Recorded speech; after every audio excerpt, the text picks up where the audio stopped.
সরাসরি স্ক্রিনে তোমরা এই মুহূর্তে সপ্তম শ্রেণীর সেকেন্ড সামারি অর্থাৎ দ্বিতীয় পর্যায়ক্রমিক মূল্যায়নের ইংলিশের কোশ্চেনটা দেখতে পাচ্ছ। ফুল মার্কস তোমাদের রয়েছে 50, সময় তোমাদের রয়েছে 1 ঘন্টা 30 মিনিট। দেখো প্রথমে তোমাদের একটা সিনের প্যাসেজ রয়েছে একের দাগে, খুব ভালো করে তোমরা কিন্তু সিনের প্যাসেজটা পড়ে নেবে, তারপরেই কিন্তু প্রশ্নের উত্তরগুলো শুরু করবে।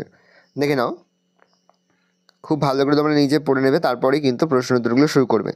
দেখো এই দাগে রয়েছে choose the correct answer from the given alternative. প্রশ্নের মান রয়েছে 1 করে 1 × 2 = 2। বি দাগে রয়েছে write T for true and F for false statements in the given boxes. প্রশ্নের মান রয়েছে 1 করে 1 × 3 = 3। সি এর দাগে রয়েছে complete the following sentence with information from the passage. প্রশ্নের মান 1 করে 1 × 2 = 2।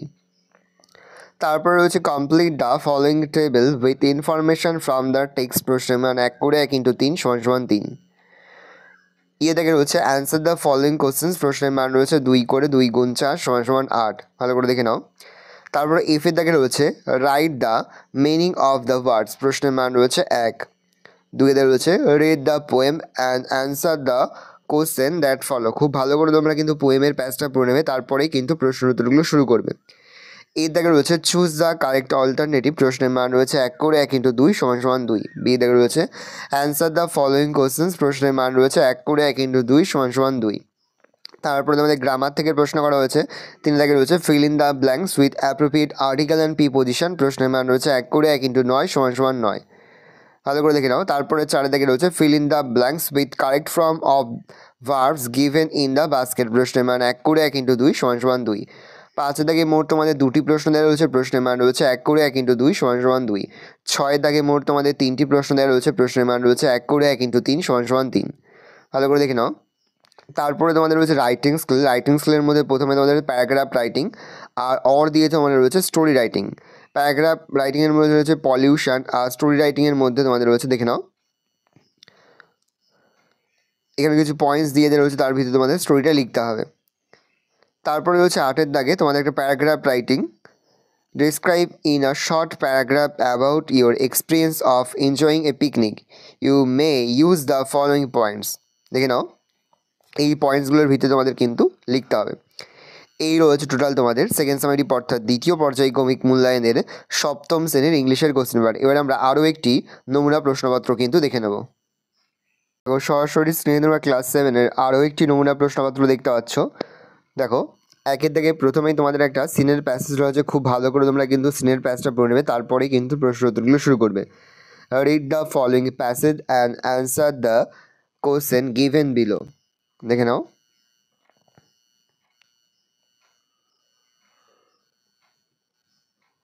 এর দাগে প্রশ্ন করা হয়েছে চুজ দ্য কারেক্ট অল্টারনেটিভস। এখানে মোট তোমাদের 4টি প্রশ্ন দেওয়া রয়েছে। প্রশ্নের মান রয়েছে 1 করে 1 × 4 = 4।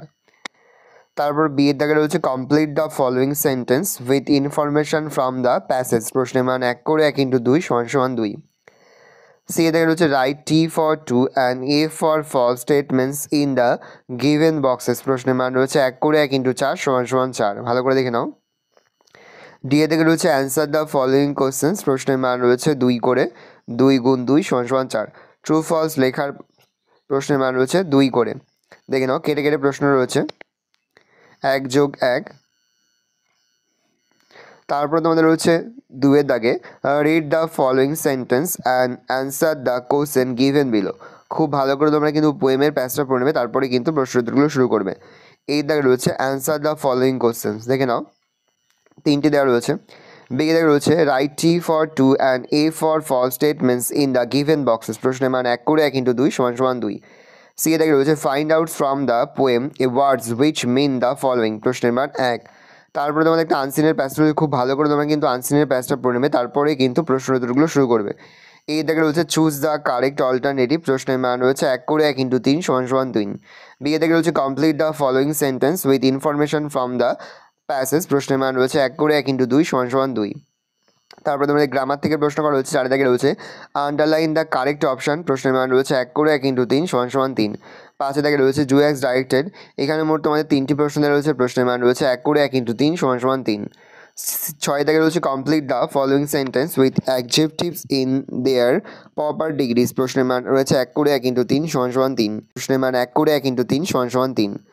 আর দেখে রয়েছে write a letter to your father requesting him for his permission to join an excursion. পাশের দিকে অর দিয়ে রয়েছে write a paragraph on usefulness of trees with their help of the following points. এই পয়েন্টের ভিত্তিতে তোমাদের কিন্তু লিখতে হবে।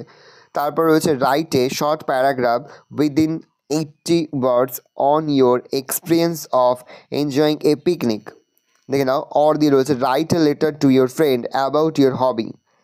ভালো করে দেখে নাও, এই রয়েছে টোটাল তোমাদের সেকেন্ড সামারি অর্থাৎ দ্বিতীয় পর্যায়ক্রমিক মূল্যায়নের সপ্তম শ্রেণীর ইংলিশের কোশ্চেন পেপার। ভালো কোশ্চেনটা দেখে নাও। আশা করি ভিডিওটা ভালো লেগেছে। ভিডিওটা ভালো লাগলে ভিডিওকে লাইক করে দিতে ভুলবেন না। আমার চ্যানেল নতুন হওয়া লাল কালার সাবস্ক্রাইব প্রেস করে পাশে বেল আইকনটা প্রেস করে যখন নতুন কোনো ভিডিও আপলোড করি সবার ফার্স্ট নোটিফিকেশন তোমরা পেয়ে যাও। আর এই ভিডিওটি তোমার বন্ধু বান্ধবী আত্মীয়স্বজন সবার মধ্যে কিন্তু অনেক শেয়ার করে যে বছর সপ্তম শ্রেণীতে পড়ছে। আমরা কিন্তু ইতিমধ্যেই সপ্তম শ্রেণীর প্রতিটি বিষয়ের সিলেবাস, প্রশ্নকার এবং নমুনা প্রশ্নপত্র কিন্তু আপলোড করে দেবে। এখনও পর্যন্ত সেই ভিডিওগুলো না দেখে থাকো, ভিডিওগুলো কিন্তু তাড়াতাড়ি দেখে নাও। তোমাদের সকলকে জানাই আগাম পরীক্ষার অনেক শুভেচ্ছা এবং অভিনন্দন। আশা করি সকলের পরীক্ষায় খুব ভালো হবে। কোনো প্রশ্নের উত্তর লিখতে বা বুঝতে যদি কোনো রকম অসুবিধা হয় তাহলে কিন্তু নির্দ্বিধায় কমেন্ট সেকশনে কমেন্ট করে জানাতে একদমই ভুলবে না। এই প্রশ্নপত্রের উত্তর সহ বিস্তারিত আলোচনা কিন্তু ইতিমধ্যেই আমরা লং ভিডিও আকারে কিন্তু আপলোড করে দেবো। এখনও পর্যন্ত সেই ভিডিওটি না দেখে থাকো, ভিডিওটি কিন্তু তাড়াতাড়ি দেখে নাও, ভালো করে দেখে নাও।